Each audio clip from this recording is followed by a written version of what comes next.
Tom की class लेकर के।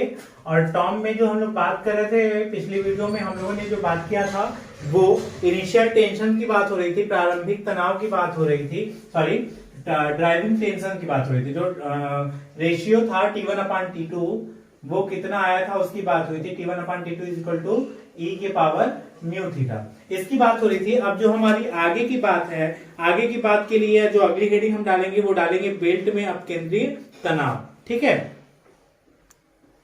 डाल दीजिएगा centrifugal tension in belt, belt में अपकेंद्रीय तनाव, centrifugal tension in belt, belt में अपकेंद्रीय तनाव। अब अपकेंद्रीय तनाव होगा, जैसे ये हमारा कोई पार्ट है, सेम वही चीज, सेम फिगर, ठीक है, ये इसको हम मिटा रहे हैं और वो छोटा सा जो एलिमेंट था PQ उसी की बात करेंगे। तो ये हमारा P और ये हमारा Q है, जो यहां पे कितना कोण बना रहा था, डेल्टा थीटा बाई 2 इधर और डेल्टा थीटा बाई 2 इधर कोण बना रहा था। ठीक है, अब इस छोटे से भाग का अपना कुछ द्रव्यमान होगा, उस द्रव्यमान के कारण इस पर बाहर की तरफ एक अपकेंद्री बल कार्य करता है। ये यहां से यहां तक का पूरा एंगल हमारा जो डेल्टा थीटा बाई 2 था, जिसको हम ले लेते हैं डेल्टा थीटा, और इस पर बाहर की तरफ एक कार्य करेगा बल जिसका मान होगा एफसी मान होगा। और इस साइड में जो तनाव हमारा T है और इस साइड में जो हमारा तनाव T प्लस डेल्टा T है। ठीक है, सेम वही फिगर जो हम लोगों ने पीछे बनाया था वही फिगर यहां पर भी बनाएंगे। तो अब ये हमारा T और डेल्टा T था और ये हमारा वो था, लेकिन जब यहां पर अब केंद्रीय बल इधर की तरफ कार्य कर रहा है, इसको हम मिलाएंगे यहां से यहां तक इसकी क्रिया रेखा, तो इसके कारण अब चूंकि वो उधर खींचेगा तो ये बेल्ट हमारा इधर खींचेगा, जिसके कारण TC इसमें भी आएगा और TC इसमें भी आएगा। अब हमको अब केंद्रीय तनाव चाहिए तो वो तनाव इसमें ऐड हो जाएगा। साथ ही साथ यहां पर हमारा क्या होगा, एक अभिलंबी प्रतिक्रिया बल भी कार्य कर रहा होगा। ठीक है, वो कार्य कर रहा था हमारा आर्यन, जो आपने अभी पिछली वीडियो में देखा था। पिछली वीडियो में क्या था, वहां पर बेल्ट जो हमारा ये पुली थी, पुली का सपोर्ट दिया हुआ था, तो यहां पर हमारा क्या लग रहा था, प्रतिक्रिया बल आर्यन भी लग रहा था। उस प्रतिक्रिया बल आर्यन को और जो घर्षण बल लग रहा था उसको अभी यहां पर फिलहाल हम नहीं देखेंगे। हमको सिर्फ चाहिए क्या, अपकेंद्री बल, जो इसके कारण मतलब इस द्रव्यमान के घूमने के कारण, वृत्तीय गति करने के कारण इस पर लगेगा केंद्र से बाहर की ओर। अब वो बाहर की ओर जाएगा तो बेल्ट को क्या करेगा, अपनी तरफ खींचेगा।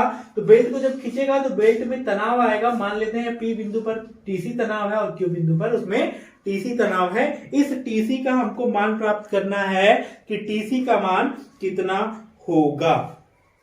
ठीक, अब वो डेल्टा थीटा कोण वहां से वो कर रहा है, ठीक है, आच्छादित कर रहा है बेल्ट। तो लिखेगा बेल्ट ड्राइव में शक्ति पारेषण के दौरान, बेल्ट ड्राइव में शक्ति पारेषण के दौरान बेल्ट के टाइट तथा slack side, tight TIGST, tight and slack, कसे तथा ढीले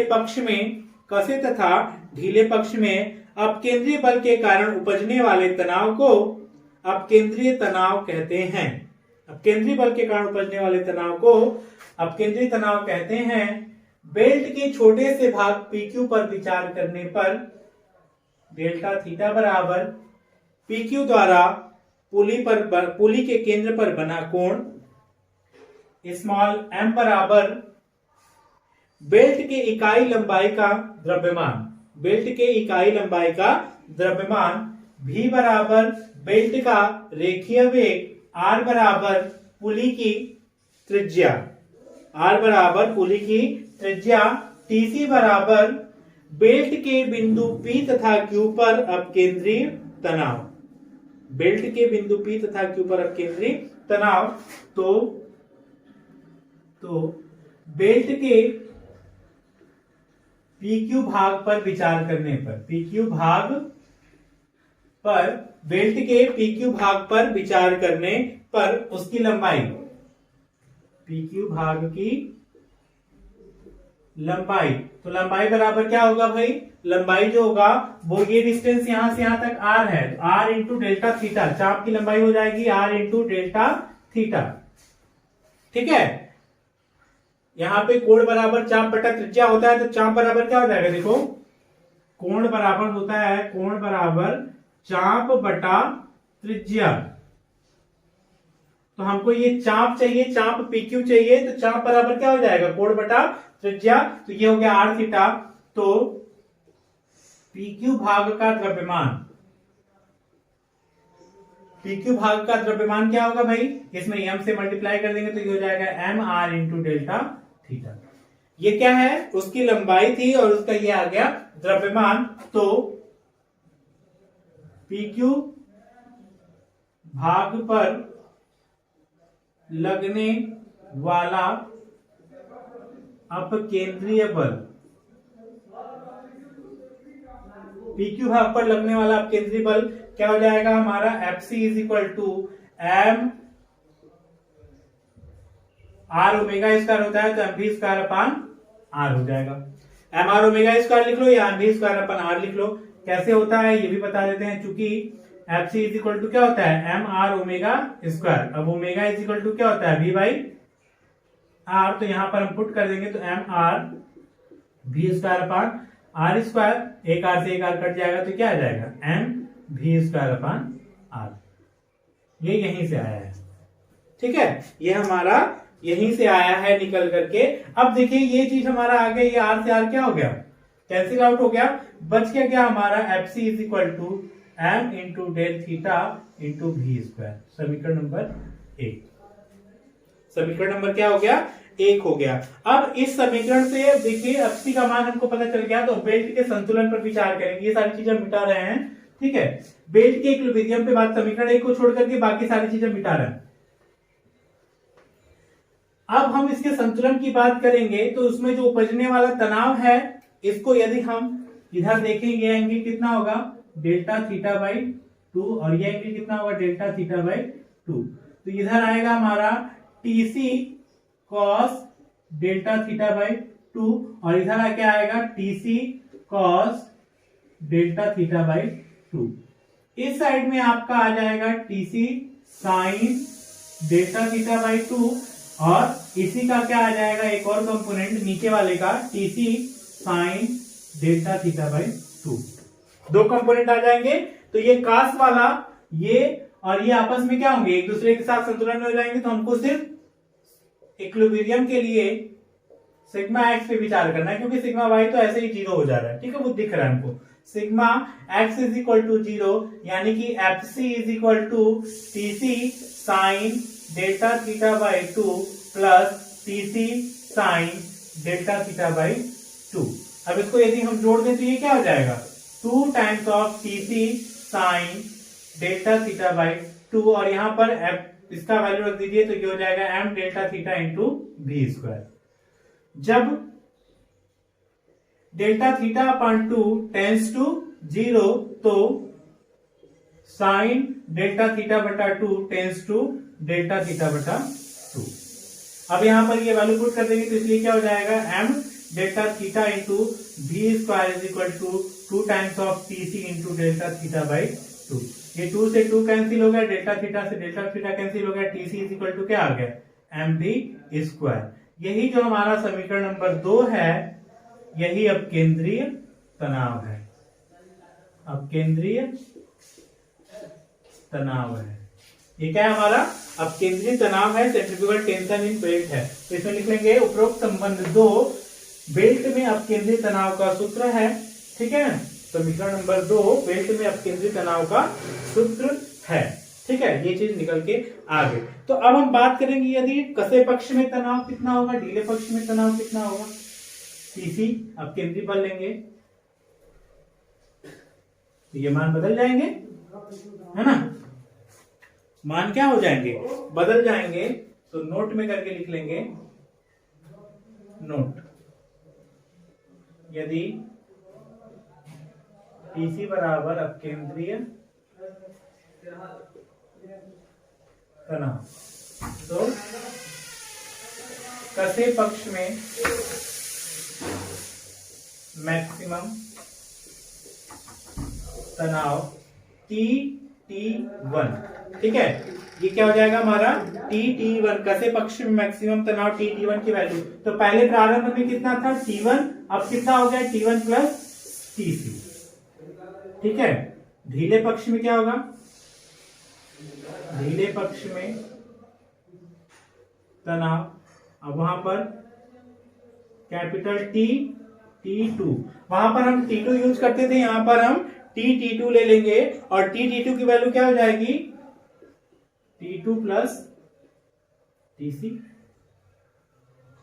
ठीक है। इतना मान वो मैक्सिमम होगा, इतना मान हमारा क्या हो जाएगा T1 और T2 की वैल्यू बदल करके इतना हो जाएगी। इसलिए driving tension ratio, driving tension ratio क्या हो जाएगा, रेशियो जो होता था वो हमारा होता था T1 upon T2 is equal to E के पावर म्यू थीटा, इतना होता था। अब ये क्या हो जाएगा TT1 और TT2 अपान इतना is equal to E power mu theta. तो ये चीज हो जाएंगी, यदि हमारा केंद्रीय बल था नहीं है तो ये 0 हो जाएंगे और ये वैल्यू हमारी इतनी आ जाएगी। अगर ये है तो ये T1 जो है वो TT1 हो जाएगा और T2 जो है वो TT2 हो जाएगा और यहाँ पर TT1 upon TT2 is equal to हो जाएगा ई पावर म्यू थीटा, ठीक है। अब जो हम बात करेंगे अगला वो है शक्ति पारेषण की, कि कितना अधिकतम शक्ति पारेषण होता है पावर ट्रांसमिशन इन बेल्ट। तो चलिए आगे बढ़ते हैं और देखते हैं कि पावर ट्रांसमिशन कितना होता है। इस फिगर को मिटा देंगे। आई होप गाइस ये दोनों टॉपिक जो पिछली वीडियो में थी और ये टॉपिक एक दूसरे से रिलेटेड थी आपको समझ में आई होंगी। अगर नहीं समझ में आई है तो प्लीज हमें कमेंट करके बताइएगा या हमें व्हाट्सएप के थ्रू बता सकते हैं। अब अगला जो है वो हमारा है, हेडिंग डाल दीजिएगा पावर ट्रांसमिशन, ये छोटा सा है, power transmission in belt, belt में शक्ति पारेषण, power transmission in belt, belt में शक्ति पारेषण किस तरह से होता है। तो यहाँ पर हम एक पट्टा पुली बना देते हैं, पट्टा पुली चालन, ठीक है। ये हमारा है ड्राइवर, ये हमारा क्या है ड्रिवन है, ठीक है। ये हमारा ड्राइवर है, ये हमारा ड्रिवन चालक तथा चलित है। इधर जो तनाव है वो आपका T1 है और इधर जो तनाव है वो आपका T2 है। ये ब्लैक साइड है, ये साइड है, ये T2 ये T1, ठीक है। ये चीज हो गया। अब चलिए इसमें लिखिएगा माना, माना T1 बराबर कसे पक्ष में तनाव, T2 बराबर ढीले पक्ष में तनाव, R1 बराबर चालक की त्रिज्या, चालक या चालक पुली की त्रिज्या, R2 बराबर चलित पुली की त्रिज्या तथा V बराबर पट्टे का रेखीय वेग, पट्टे का रेखीय वेग। तो देखिए यहां से ये T1 तो लिया लेकिन यहां पर T2 ही आया, तो प्रभावी घुमाव कितना मिला, तो प्रभावी बल, इफेक्टिव बल कितना है भाई T1 माइनस T2, क्योंकि T1 तो जा रहा है लेकिन T2 बच के आ जा रहा है ना, तो T1 गया T2 बच के आ गया, इसका मतलब कि यूज कितना हुआ T1 माइनस T2। अतः बल द्वारा किया गया कार्य, बल द्वारा किया गया कार्य क्या हो जाएगा, बल द्वारा किया गया कार्य बराबर बल गुणे विस्थापन,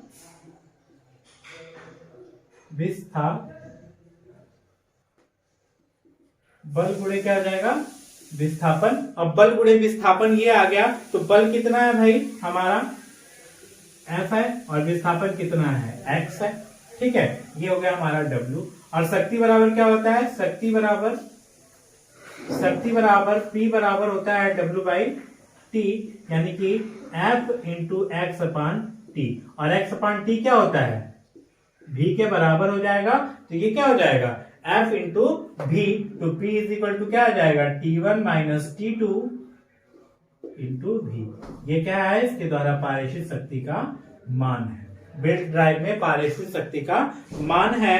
अभी जिसके मात्रक की बात करेंगे तो यहाँ मात्रक इसका जो होगा वो वाट होगा, शक्ति का मात्रा, पावर ट्रांसमिशन इन बेल्ट। तो ये छोटा सा था हेडिंग। अब इसके बाद जो अगला इसी से रिलेटेड हेडिंग है वो है अधिकतम शक्ति पारेषण की स्तर, जो कि मोस्ट इंपॉर्टेंट है। ठीक है, तो उसकी बात करेंगे, वो ज्यादा इंपॉर्टेंट है इससे।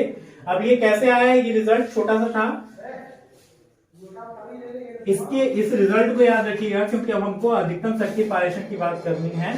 ठीक है, अधिकतम शक्ति पारेषण की बात करनी है। अधिकतम शक्ति पारेषण हेतु क्या होगा उस चीज पर विचार करेंगे।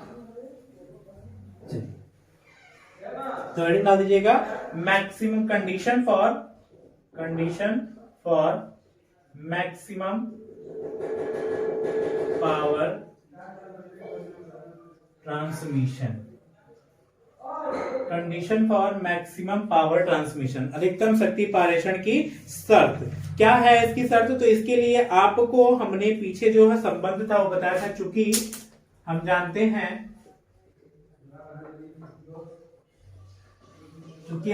हैं कि T1 upon T2 is equal to क्या होगा, e पावर म्यू थीटा, समीकरण नंबर 1।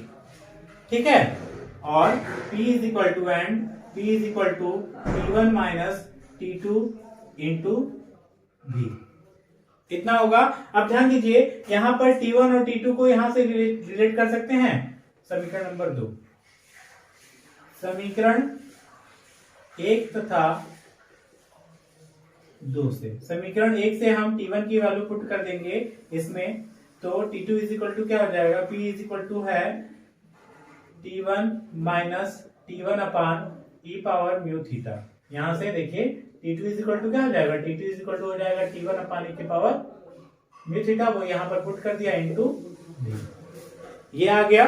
अब यहां से हम इस T1 को कॉमन कर सकते हैं, तो ये क्या हो जाएगा, T1 into v into 1 minus 1 अपान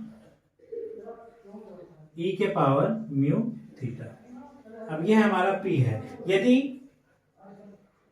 माना C बराबर 1 माइनस 1 अपान e के पावर म्यू थीटा, इसको मान लेते हैं C, तो इसलिए P बराबर क्या हो जाएगा, P बराबर हो जाएगा T1 into V into C, समीकरण नंबर 3।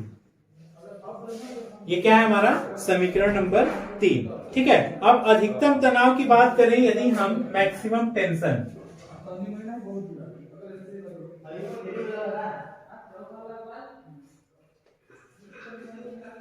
अधिकतम